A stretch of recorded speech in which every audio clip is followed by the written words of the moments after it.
ও তাদের কোরআন বিরোধী প্রতিবেদন অবিলম্বে বাতিল পূর্বক আলেম ওলামার পরামর্শক্রমে ধর্মপ্রাণ বৃহত্তর নারী সমাজের প্রতিনিধিদের অন্তর্ভুক্ত করে নতুন কমিশন গঠন করতে হবে।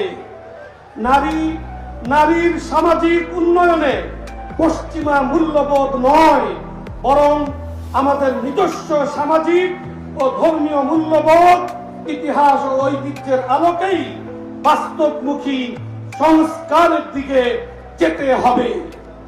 2. সংবিধানে আল্লাহর উপর পূর্ণ আস্থা ও বিশ্বাস পুনর্স্থাপন করতে হবে এবং ধর্মপ্রাণ গণমানুষের ঈমান আমল রক্ষার্থে বহুত্ববাদ নামক আত্মঘাতী ধারণা থেকে সরকারকে সরে আসতে হবে।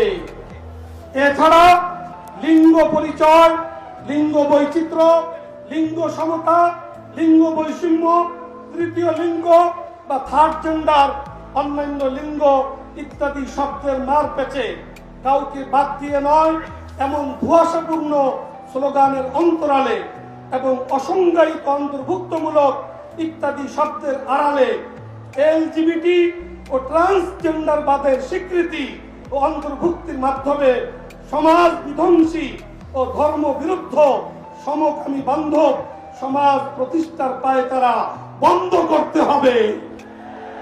3. শাপলা ও জুলাই গণহত্যার বিচারে গতি আনতে ট্রাইব্যুনালের সক্ষমতা আরো বৃদ্ধি করতে হবে।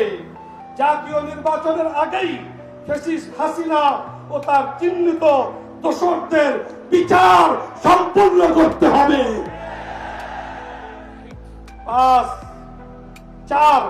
গণহত্যাকারী ফ্যাসিস্ট আওয়ামী লীগকে সন্ত্রাসী দল হিসেবে ঘোষণাপূর্বক বিচার নিশ্চিত করতে হবে।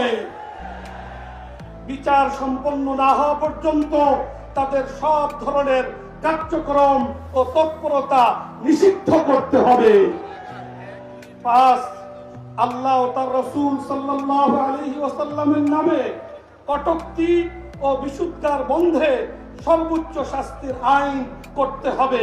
এছাড়া গণমাধ্যম সংস্কার কমিশনের পক্ষ থেকে ইতিমধ্যে ধর্ম অবমাননা শাস্তি সংক্রান্ত আইনি ধারাগুলো বাতিলের সুপারিশ বাদ দিতে হবে।